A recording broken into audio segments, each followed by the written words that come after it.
দেখেন এইখানে যে আমাদের এই যে ফার্স্ট মসফেট আছে, ঠিক আছে, এবং সেকেন্ড মসফেট আছে বা ডায়োড আছে।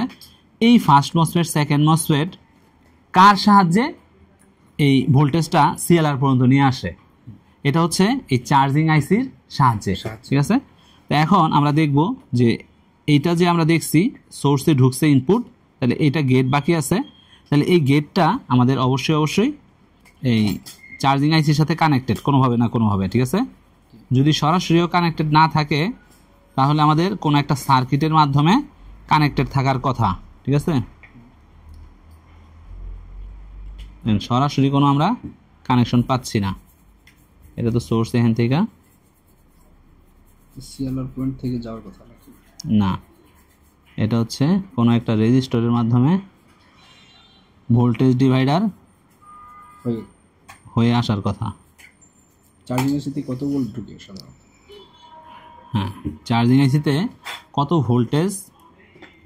চার্জিং আইসিতে 19 ভোল্ট ঢুকবে।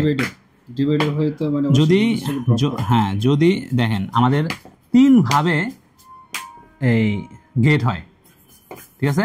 First MOSFET, second MOSFET, third এই সেকেন্ড মসফেট, তিন ভাবে গেট হয়। একটা হচ্ছে আয়োর সাহায্যে এসি ড্রাইভের মাধ্যমে, আর আরেকটা হচ্ছে ভোল্টেজ ডিভাইডারের মাধ্যমে, ঠিক আছে। তো এসি ড্রাইভটা তৈরি করে এই চার্জিং আইসি, আবার ভোল্টেজ ডিভাইডারটা তৈরি হয় ধরেন এই যে 19 ভোল্ট ঢুকতেছে, এই 19 ভোল্টেরই একটা ভোল্টেজ ডিভাইডার কইরা গেটের মধ্যে দিয়ে দিতে পারে। আবার কোনোটা আছে আয়োর মধ্যে সিগন্যাল যায়, আয়ো থেকে আইসা গেটের এই সিগন্যালটা দেয়, ঠিক আছে, ভোল্টেজ দেয়, তারপরে সেটা গেট হয়। এই যে আমাদের বিভিন্ন সিস্টেমে গেট হইতেছে, তো এইখান থেকে একটা সিস্টেম দেখাই আমরা, যে এইখান থেকে দেখেন এখানে একটা, এটা মসফেটও হইতে পারে, ট্রানজিস্টর হইতে পারে, এটা আমাদের দেখতে হবে কিসে? স্কিমেটিকে, ঠিক আছে। তো এইখান থেকে আমরা এই গেটের কানেকশন পাচ্ছি। দেন এই গেট আবার চলে গেছে অপোজিটে, হ্যাঁ, অপোজিটে ভোল্টেজ ডিভাইডার হয়েছে, এটা আমরা বুঝতেছি। এই যে এইখানে এসে কানেকশন হয়েছে, ঠিক আছে, এইখানে এসে কানেকশন হয়েছে। দেন এইখানে আবার দুইটা রেজিস্টর আছে, এই দুইটা রেজিস্টর আবার এখানে আবার ট্রানজিস্টরের সাথে কানেক্টেড আছে, দেখেন।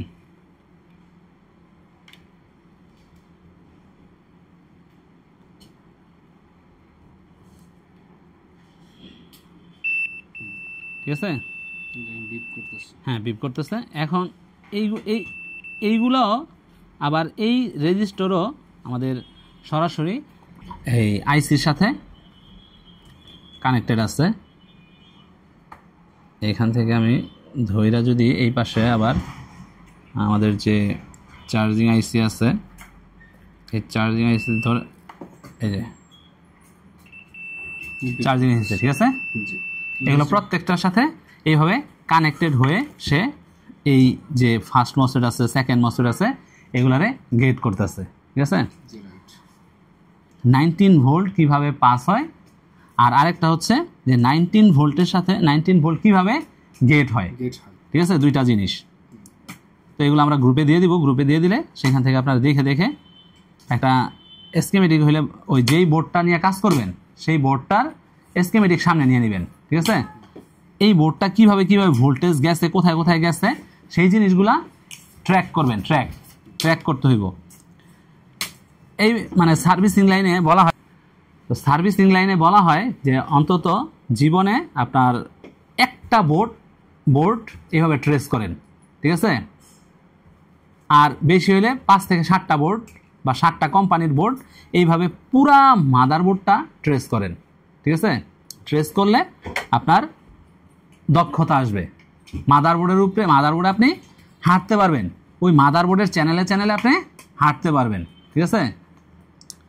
যে রেল লাইন কোন দিক দিয়া গেছে, প্রবাহিত হয়েছে, বা নদীটা কোন দিক দিয়া প্রবাহিত হয়েছে, ঠিক আছে, এটার ভোল্টেজটা কোন দিক প্রবাহিত হয়েছে, এবং এই ভোল্টেজের লাইনগুলো কোথায় গেছে, এটা ট্রেস করলে এটা আপনারা শিখতে পারবেন। Thank you.